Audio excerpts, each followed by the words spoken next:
Praise the Lord. இந்த நாளில் கூட கர்த்தரை நான் துதிக்கிறேன். ஒரு முக்கியமான காரியத்தை குறித்து கர்த்தர் இந்த நாளில் உங்களோடு என்னோடு கூட பேச விரும்புகிறார். Psalms chapter 90 verses 1.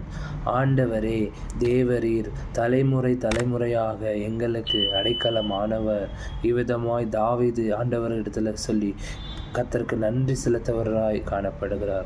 என்னன்னா, தலைமுறை தலைமுறையாய் சில பேருக்கு ஆசீர்வாதம் தொடங்கி இருக்கும், சில பேருக்கு சாபம் தொடங்கி இருக்கும். இன்னைக்கு இதை குறித்து தெளிவாக பேசி இன்னொரு அதுக்கு ரெஃபரன்ஸான ஒரு வர்சஸ் இருக்குது. Exodus chapter 34 verses 7.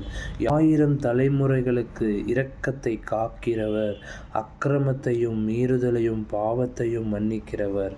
நம்ம தலைமுறைக்கு நம்ம வம்சாவளியா என்ன கர்த்தர் நம்மளுக்கு தர வல்லவராக இருக்கிறார், நம்மளுக்கு என்ன அடைக்காலத்தை கொடுத்துருக்கிறார்னா 1000 தலைமுறைகளுக்கு இரக்கத்தை காட்டுகிறவராக இருக்குவார்.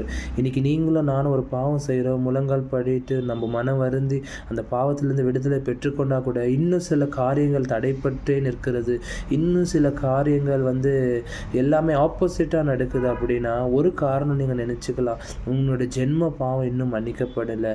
பேசிக் அண்டர்ஸ்டாண்டிங் ஒரு கிறிஸ்துவனுக்கு என்ன இருக்கிறதுனா, ஒரு மனுஷனுக்குள்ள 2 பாவம் இருக்கும். ஒன்று ஜென்ம பாவம், இன்னொன்று சுபாவ பாவம். சுபாவத்தை தடையாய் நிற்கிற இடத்துலேருந்து அடுத்த லெவலுக்கு போக முடியாது இருக்கிற காரணம் ஜென்ம பாவம். அந்த ஜென்ம பாவம் என்ன செய்யும் அப்படின்னு கேட்டிங்கன்னா, எல்லாத்துக்கும் முன்பதாக ஃபஸ்ட்டு ஜென்ரேஷனில் ஹார்ட் ப்ராப்ளம் இருக்குதுன்னா, செகண்ட் ஜென்ரேஷனில் அதே ஹார்ட் ப்ராப்ளம் இருக்கும், தேர்ட் ஜென்ரேஷனில் அதே ஹார்ட் ப்ராப்ளம் இருக்கும். இப்படி ஜென்ரேஷனுக்கு ஒரே வியாதி அப்படியே தொடர்ந்து வரணும்னா நீங்கள் பிளைண்டாக ஒன்று புரிஞ்சுக்கணும், ஒன்று தெரிஞ்சுக்கணும். என்னென்னா, இது சாபத்தை குறிக்கிறது. இதில் கர்த்தர் பெரிதான இந்த குடும்பத்தில் சாபத்திலேருந்து எடுக்கிறதுக்காக உங்களை இந்த நாளில் பேசி கொண்டிருக்கிறார். உணர்வுள்ள கிறிஸ்தவர்களாக நம்ம மாறணும். இதை பார்த்து கொண்டு இருக்கிற பெற்றோர்களுக்கு நான் ஒன்று சொல்கிறேன், நீங்கள் பிள்ளைங்களுக்கு சொத்து சேர்த்து வைக்கிறீங்களோ இல்லையோ, ஆனால் கண்டிப்பாக சாபத்தை மாத்திரம் சேர்த்து வச்சிடாதீங்க.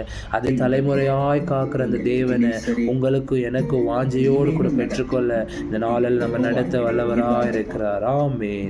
இதுவரை உதவின எபினேசரே, இனிமேலும் நடத்திடும் யெகோவாயிரே, நன்றியுடன் பாடிடுவோம், வாழ்நாளெல்லாம் போற்றிடுவோம், தலைமுறை தலைமுறையாய் எங்கள் அடைக்கலமானீரையா,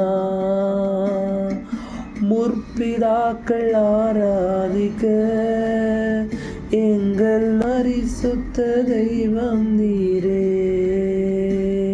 Thank you. God bless you. Amen.